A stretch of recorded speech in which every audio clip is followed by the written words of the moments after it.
What's up, everyone out there in YouTube world, Facebook world, social media world, the world, wherever you're watching this from today? Welcome to another episode of Musing with MGL. I'm your host, as always, MGL.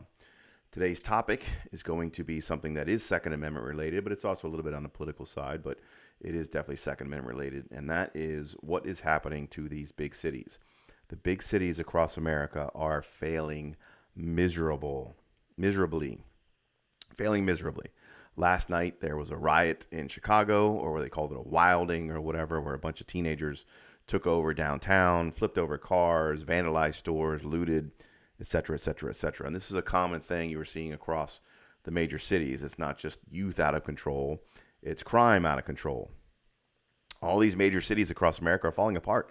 Name them: New York, Chicago, San Francisco, Los Angeles. I mean, in San Francisco, you had the founder of Cash App was stabbed to death in the street, broad daylight in Nancy Pelosi's district.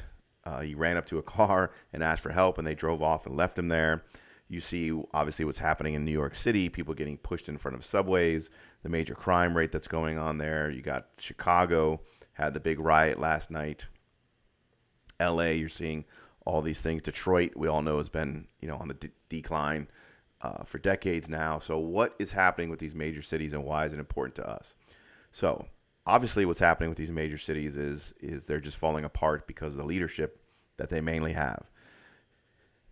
It goes without saying they're all basically Democratic-led cities. I mean, everybody can say that. Everybody can see that. They're essentially cities that are run by Democrats. They have been run by Democrats for decades, and not just regular Democrats. They're now being run by progressive Democrats. These progressive Democrats are either the mayors, the district attorneys, police chiefs, whatever, city councils, county councils. It's across the board. They're all being run by certain people with ideological mindsets, and they are willing to push forward progressive agendas in order to try and get what they believe to be equality across racial spectrums, sexual spectrums, social spectrums, whatever you want to call it. It's all about equality and about trying these progressive ideas that are failing these cities. Now, frankly, this may be an unpopular take, or it may be a popular take. I don't care. I think it's perfectly fine that these cities are going into ruin, because I subscribe to the old adage of people should get the government they deserve, and they should get it hard. Period. The people who live in these cities continually vote for these leaders who push these policies that lead directly to the high crime rates. Walmart is leaving these big cities. Whole Foods just left San Francisco. They were there for like a year, and they're leaving because everybody keeps robbing and looting them, and it's not safe for their employees. So these cities are just in a complete downward spiral, and yet what you see is the populace in these cities repeatedly, over and over again, voting in the same people who are going to put in the policies that are going to continue the city on its downward spiral. Look at Chicago is a great example. They just had the big riot last night. They had Lori Lightfoot, probably the worst mayor in the history of the country.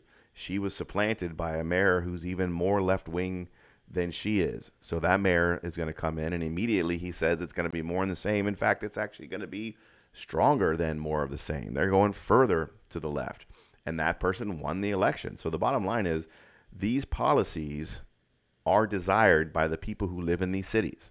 And the people who don't live in these cities, who don't want these policies, are going to move. That's why they're all coming here to the Sunshine State in Florida. That's why they're going to Texas, Arizona, a lot of other places that don't have these policies, because they are fleeing these big cities in droves because of the policies.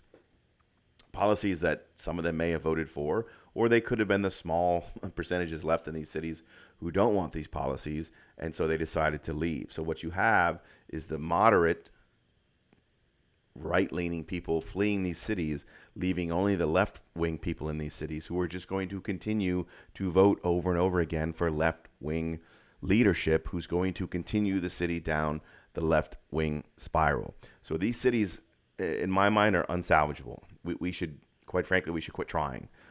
Stop trying to take back these cities. Stop trying to do anything about it. It's clear that the people who live in these cities want these cities to be this way, because if they didn't, they wouldn't vote for the same people over and over again. They had the opportunity in Chicago to vote for somebody who was still a Democrat, but he was a former police officer. He's head of the police union. He would have at least brought a little bit of normalcy to the city, and yet he lost, and they voted in somebody who was more left wing than the Mad Hatter, Lori Lightfoot, who was the president there or was the mayor there before.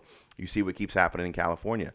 These cities over and over again keep electing the district attorney. Some of them get recalled, but yet nothing ever changes even when they do. But they keep electing the left-wing mayors, the left-wing governors, the left-wing representatives, the Nancy Pelosi's of the world. So it is clear. These people who live in these cities are sending us a clear message that they are okay with what's happening in their cities.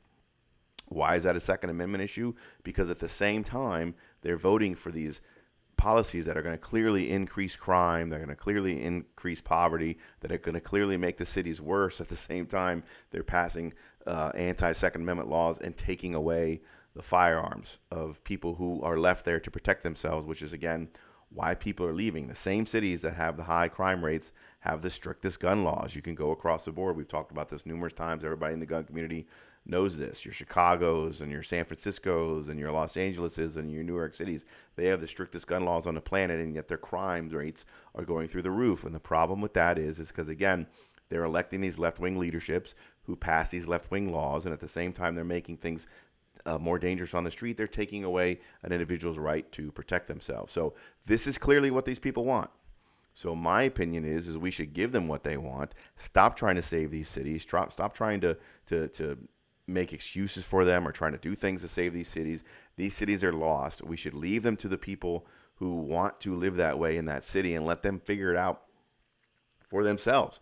Don't visit those cities. I used to go to New York City all the time. I loved it. I haven't been in over a decade, ever since Giuliani, even Bloomberg was at least tough on crime. He had obviously other issues with guns and stuff like that, but the streets were safe when he was in charge. But then ever since then, that whole city's gone down. I don't go there anymore. I have no desire to ever go to Chicago or San Francisco or California. And I implore you, if you're somebody who cares about your Second Amendment rights and your safety, you get out of those cities. Go somewhere else. We're getting pretty full here in Florida, so if you want to come here, that's fine, but we are getting kind of full. But go somewhere else. These cities need to be abandoned by those of us who have common sense, and they need to be left to the people who have no problem voting for these rights or these leaders and these laws and these situations, because people should get the government they deserve, and they should get it hard. And these people who live in these cities should get it hard, and we should stop trying to worry about it. So that's my quick little rant for today. As always, like, share, subscribe, click the bell notification. I'm up to over 900 subscribers now. It'd be pretty cool to get close to, or to get over 1,000 sometimes here in the next few months. So please like, share, comment down below. It helps the algorithm. And I'm going to leave it here. So as always, stay safe, stay healthy, stay vigilant, and carry on.